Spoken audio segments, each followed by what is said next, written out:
Hello, what's up, madlang people? Jokes TV po nga pala.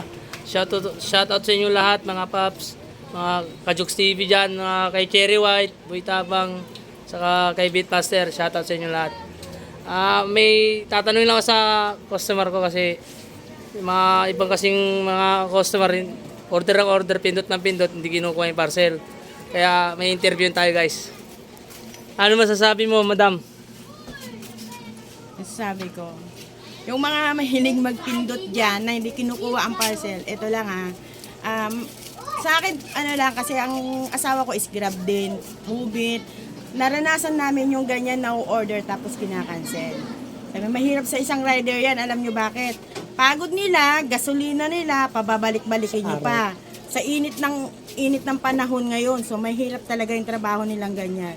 So, kung tutusin is, sa trabahong ganyan, hindi sila yung totaling na kagaya na may mga SS, sariling lang nila yan. Kaya kung dapat kayo, pag nagpipipindot kayo, hindi naman masama magpipindot kung talagang kukunin nyo yung parcel nyo. Pero, isa lang yung masasabi ko, pag nagpindot kayo, issue-sure nyo na talagang gusto nyo yung in-order nyo at kukunin nyo yung parcel nyo. Kasi, alang-alang sa isang rider, isipin nyo yung pagod nila.